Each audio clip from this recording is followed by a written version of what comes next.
আসসালামু আলাইকুম প্রিয় দর্শক, গুরুত্বপূর্ণ সংবাদে আপনাকে স্বাগত। খুলনায় ক্ষমতার কেন্দ্র ছিল শেখবাড়ি।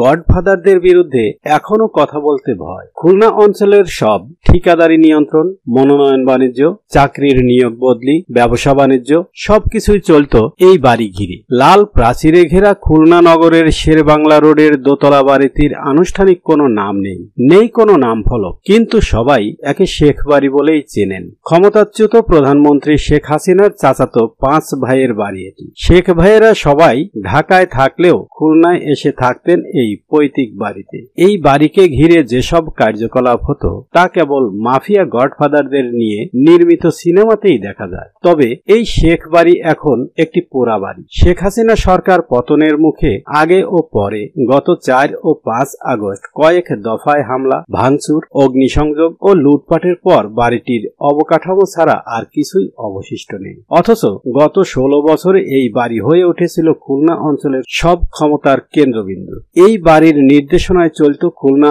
অঞ্চলে আওয়ামী লীগ ও সহযোগী সংগঠনগুলোর কমিটি গঠন থেকে শুরু করে সব রাজনৈতিক কর্মকাণ্ড। রাজনৈতিক নেতারা তো বটেই, বিভিন্ন সরকারি বেসরকারি প্রতিষ্ঠানের কর্মকর্তা ও সংগঠনের নেতারা নিয়মিত হাজিরা দিতেন এই বাড়িতে। বাড়িটি মধ্যরাত পর্যন্ত সরগম থাকত। বাড়ির সামনে সার বেঁধে দাঁড়িয়ে থাকত দামি গাড়ি, রাস্তায় থাকত পুলিশের সরব উপস্থিতি। বৈষম্য বিরোধী কোটা আন্দোলনের ডাকে অসহযোগ আন্দোলন চলাকালে খুলনার শিববাড়ি মোড়ে শেখ বাড়িতে ভাঙচুর ও আগুন ধরিয়ে দেওয়া হয়। গত 1.5 দশকে খুলনার যে কোনো সরকারি জনবল নিয়োগে শেখ বাড়ি কোটা বলে একটা কথা চালু ছিল। খুলনা অঞ্চলের সব ঠিকাদারি নিয়ন্ত্রণ, মনোনয়ন বাণিজ্য, চাকরির নিয়োগ বদলি, ব্যবসা বাণিজ্য সবকিছুই চলত এই বাড়ি ঘিরে। শেখ বাড়ি নিয়ে খোদ আওয়ামী লীগের নেতাকর্মীদের মধ্যেই চাপা অসন্তোষ ছিল, কিন্তু ভয়ে কেউ মুখ খুলতেন না। এই বাড়িতেই ছিলেন 3 জন সংসদ সদস্য।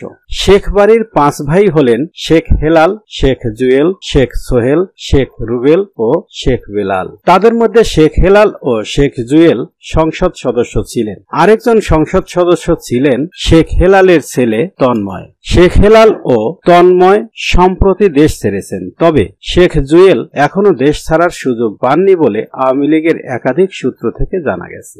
আর শেখ হেলাল ও শেখ রুবেল জুলাই থেকেই দেশের বাইরে আছেন। মুঠোফোনে যোগাযোগের চেষ্টা করা হলেও তাদের কাউকে পাওয়া যায়নি। আওয়ামী লীগের দলীয় সূত্রে জানা গেছে, হেলাল কিংবা তার ভাইয়ের কারো কেন্দ্রীয় বা দলের গুরুত্বপূর্ণ কোনো পদ ছিল না, কিন্তু দলে কেউ গুরুত্বপূর্ণ পদ পেতে হলে তাদের সায় থাকতে হতো। জাতীয় কিংবা স্থানীয় নির্বাচনে খুলনা, বাগেরহাট, যশোর, সাতক্ষীরা ও ঝিনাইদহ জেলার মনোনয়ন প্রত্যাশীদেরও এই পরিবারের আশীর্বাদ নেওয়া অনেকটাই বাধ্যতামূলক ছিল।